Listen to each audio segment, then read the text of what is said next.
मावख'बिख'नाय हाबाफारिजों लोब्बा लाखिनानै नोंथाङा सासे कालारि फायथु फोरोंगिरि बा दैदेनगिरि जानानै जिउआव सासे सुबुङा कालारि फायथु सोलोंनायनि गेजेरजों माबायदि जाफुंसारनो हायो नोंथाङा बेखौ फोरमायगोन नामा? गिबियावनो आङो निउस चेनेलनो थेंक्स जासिग्रोबाय। दा आङो डिस्ट्रिक्ट कालारि फायथुनि नेहाथारि जानानै दिनै आं बेखौनो बुंगोन दि दिनै जोंहा फरायनायजों लोगोसे जोंनि नैबे कालारि फायथु बबिनाम बेफोरखौ लांफानो हायोबा जिउआव मोनसे साक्सेस जाहैयो। गावनि जाथिखौ जौगाखांहोनायजों लोगोसे गावनि लाइफखौबो दालांनो हायो। बेखौ आङो दिनै डिस्ट्रिक्ट कालारि फायथुनि सेक्रेटारि जानानै आङो दिनै बेखौनो बुंगोन। आरो दिनै गोबां रायजो राजाफ्रा साननो हागौ दसेनो कालारि दसेनो बबिनाम बोरै जाखो बे खोथाखौ बुंनो हागौ। नाथाय जोंना कालारि आरो बबिनाम मोननैखौबो जोङो सोलिबोगासिनो। दाल' नङा, जोङो गोबां बोसोरनि सिगांनिफ्रायनो जोङो सोलिगासिनो दङ। आरो बे कालारिया जाहैबाय मोनसे जोंनि इण्डियानिनो गेम, आसाम गभर्नमेन्ट आरो सेन्ट्रेल गभर्नमेन्टजों गनायथि मोनजानाय। रायजो राजाफोरनो मा मेसेज होगोन? आं दिनैनि नैबे हाबाफारि बेखेवनायजों लोगोसेनो आङो रायजो राजाखौ खावलायगोन दि जोंहा नैबे अल आसाम चेम्पियनशिप बबिनाम आरो कालारि फाइट जानो गोनां जोंहा 3, 4, 5, 6 बहाय गासै रायजो राजाफ्रानो फैनानै नैबे जोंनि दतमा दासाफिल्डनि इनडुर स्टेडियामाव नायफैनानै दा बहाय जोंहा गोबां 25 डिस्ट्रिक्टनिफ्राय बाहागो लाफैगोन। बे 25 डिस्ट्रिक्टनिफ्राय बाहागो लाफैगोन गथ'फोरखौ जाहाथे हेफाजाब होफैयो, गोसोआव थुलुंगा होफैयो।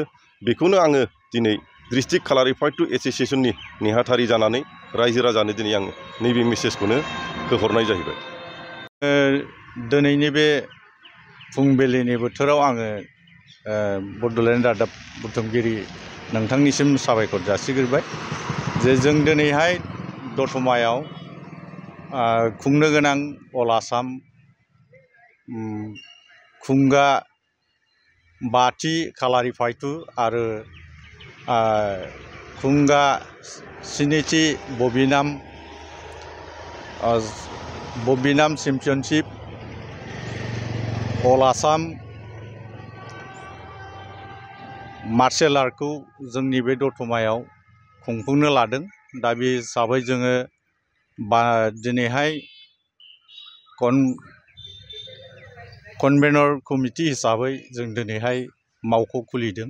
आरो बे मावख'नि गेजेरजों जों दिनै अल आसामनि जेसेबां इउनिट आरो डिस्ट्रिक्टनि बबिनाम आरो कालारि फाइटनि गेलेगिरि बिथांमोन दं, बिथांमोनखौ बै थिखानाय फैगौ 3, 4, 5 आरो 6 एप्रिलनि दिनाव जे जोंनि दतमा हालामाव जे थिखानाय दासानि इनडर स्टेडियामाव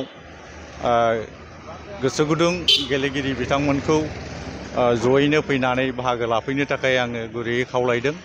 लोगोसे जाय बिथांमोना मार्शेल आर्टखौ मोजां मोनो बा गोसो गुदुं बिथांमोनखौबो साफ्रोमखौबो जोंनि बे दतमा हालामनि इनडर स्टेडियामाव फैनानै बे दिनखालि बाहागो लाफैनो थाखाय आङो जोंनि कनभेनर कमिटिनि चेयारमेन जानानै आं नोंथांमोनखौ बयखौबो लैहोर लैहोर बाहागो लाफैनो थाखाय गुरैयै खावलायहरदों।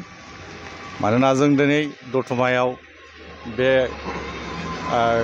चेम्पियनशिपखौ खुंफुंहरनो थाखाय जोङो दिनै मावख'खौ खुलिबाय। आरो बेनि थाखायनो आङो नोंथांमोनखौ बेखिनि समजों आङो गोसो गोरबोनिफ्राय खावलायहरनाय जाबाय। गोजोन्थों।